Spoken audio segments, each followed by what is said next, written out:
ગુજરાતમાં 26 લોકસભા સાંસદોને વિકાસ કાર્યો માટે મળેલી ગ્રાન્ટનો મોટો હિસ્સો વપરાયેલો રહ્યો છે। રાજ્યના સાંસદોને કુલ ₹384 કરોડની ગ્રાન્ટ ફાળવવામાં આવી હતી, જેમાંથી તેઓ માત્ર ₹82.47 કરોડનો જ ખર્ચ કરી શક્યા છે।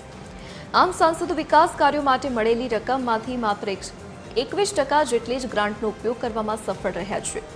ગ્રાન્ટ વાપરવામાં ભરૂચના સાંસદ મનસુખ વસાવા ₹5.75 કરોડના ખર્ચ સાથે મોખરે છે, જ્યારે નવસારીના CR પાટીલે ₹5.63 કરોડ ખર્ચ્યા છે। ગુજરાતમાં કોંગ્રેસના એકમાત્ર સાંસદ જ્ઞાનીબેન ઠાકોરે ₹1.95 કરોડનો ખર્ચ કર્યો છે। વધુ વિગતો સાથે associate editor Arun Shah online પર જોડાઈ ગયા છે। હજી અરુણ, શું વિગત? જતી લોકસભામાં જે પ્રજાના પ્રતિનિધિ તરીકે ચૂંટાઈ આવે છે, સાંસદ તરીકે તેઓને વિકાસ કાર્યો માટે જે ગ્રાન્ટની ફાળવણી કરવામાં આવે છે, તેમાં એક મહત્વપૂર્ણ રીતે સ્ટેટિસ્ટિકલ પ્રોગ્રામ ઇમ્પ્લિમેન્ટેશન રિપોર્ટ જે બહાર પાડવામાં આવ્યો છે। ખાસ કરીને લોકસભાની આગામી 3 વર્ષની જે મુદત છે એ 21 જૂનના રોજ જે રીતે પૂર્ણ થઈ રહી છે અને તેના સંદર્ભે જે અહેવાલ પ્રાપ્ત થયો છે તે મુજબ જે ગુજરાતના સાંસદો છે તેમને મળતી ગ્રાન્ટ પૈકી તેઓ પૂરતી ગ્રાન્ટ એટલે કે પૂરેપૂરી રકમ ફાળવી હોય તેવા એક પણ સાંસદ સભ્ય લોકસભામાં નથી। ખાસ કરીને ગુજરાતની વાત કરીએ તો સૌથી વધુ મળેલી જે ગ્રાન્ટ હોય તેમાંથી સૌથી વધુ ખર્ચ કર્યો હોય તેમાં ભરૂચના સાંસદ મનસુખ વસાવા મોખરે રહ્યા છે।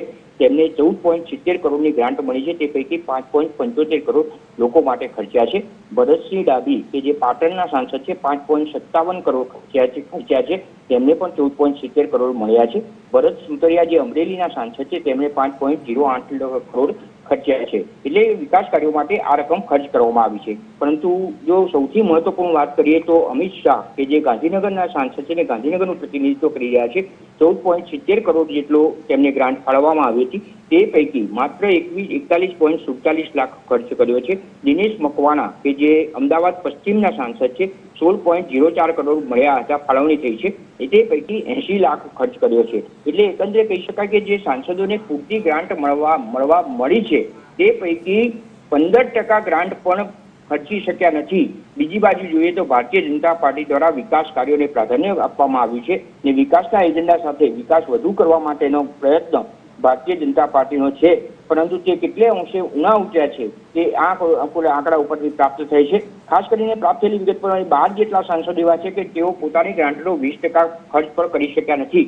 પરિણામે ઈચ્છનીય છે કે કાર્ય જે નરેન્દ્ર મોદી વડાપ્રધાને સંકલ્પ કર્યો છે તે વિકાસનો સંકલ્પ સાકાર કરવા માટે પૂરેપૂરી ગ્રાન્ટ સાંસદોએ વાપરવી જોઈએ। હવે તેઓ આગામી વર્ષોમાં કેવા પ્રકારનો અભિગમ અપનાવશે તે જોવાનું રહેશે। ધરતી જી અરુણ, વિગત બદલ આપનો આભાર।